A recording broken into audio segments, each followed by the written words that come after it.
sa Good Vibes.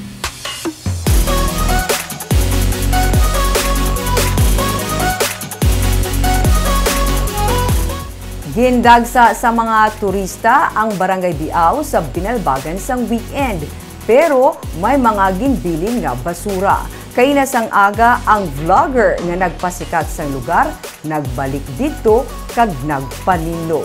May report si Romeo Subaldo. Ini ang tourism highway nga gina-construct sa Barangay Biao sa Binalbagan para mapahapos ang pagkadto sa kilala nga Bambi Falls. Mabudlay sang una ang alagyan padulong diri gani hindi tanan maka-enjoy sa view. Pero samtang nagaparayon ang road construction palapit sa waterfalls, may sementado na nga dalan kag mayara sang 360 degrees pa nga view nga ma-enjoy sa kabukiran sa palibot. Ang Hermit Mountain nga ginatawag ang isa sa mga popular nga destinasyon kay ara lang ini sa higad sang highway. Magasaka ka sa bungyod, overlooking ini sa mga kabukiran sa palibot gani mas manami pagid ang view. Sa ginpost nga update sa vlogger nga si Stephen Garilao ukon mas kilala nga Choy Lando, sementado na ang dalan sa mismo nga Hermit Mountain. Gani, gindagsa sa mga turista ang area sa weekend, kalabanan, mga riders. Sa kagabi, sa post ni Binalbagan Mayor Alejandro Mirasol, nagpasalamat siya kay ginbisita sa mga turista ang iningabangin sang ilang banwa, pero nagpabutsag man siya sa pagkadismaya kay kadamo sa basura kag ginahalid lang bisan diin kag ginabilin sa mga turista. Paandam sang alkalde, mahimo multahan ang mga nagabilin sa basura. Kaguntani, hindi pag-abusaran ang lugar. Kaya base ini ang magtulod sa LGU nga hindi na magpasulod sa mga pangayaw. Si Choy Lando, ang nagpadulong man dito kahapon, saksi man sa mga basura nga nabilin. Kay kagapon, paglagaw ko to dito sa may Barangay Biao, sa may Hermit, na-notice ko gidya nga do kadamo na gidya linapta nga basura. Kay nasang aga, liwat siya nga nagbalik sa lugar. Hindi para maglagaw lang kag magkuha sa pictures ka video.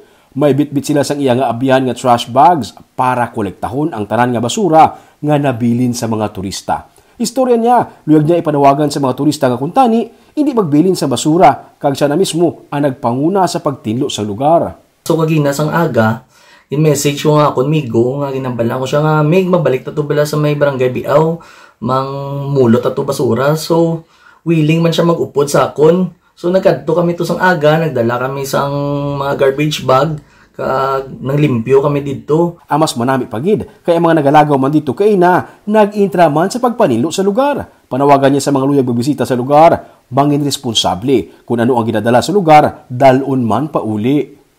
Kay dito sa may Barangay Biao, sa may Hermit, wala gito daan niya mang himos sa mga linaptata, kundi kita lang niya mismo makabulig para mapanami naton ang palibot ta.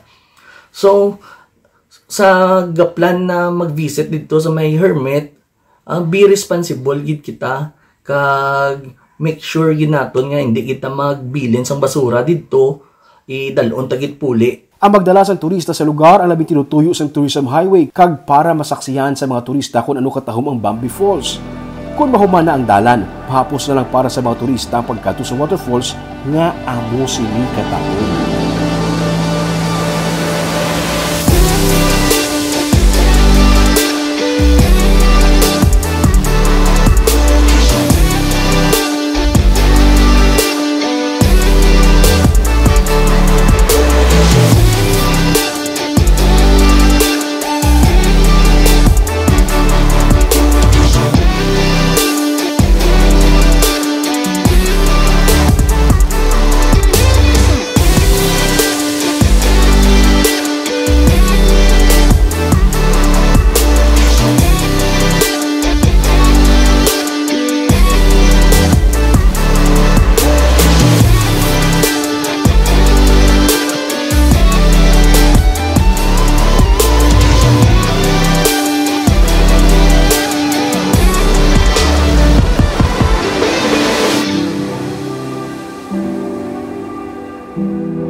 Sa karon, may pila na lang ka kilometro kag makalabot na sa falls ang sementado nga dalan. Pero may mga bikers, riders ug may mga salakyan na nga makaparking malapit sa mismo nga waterfalls.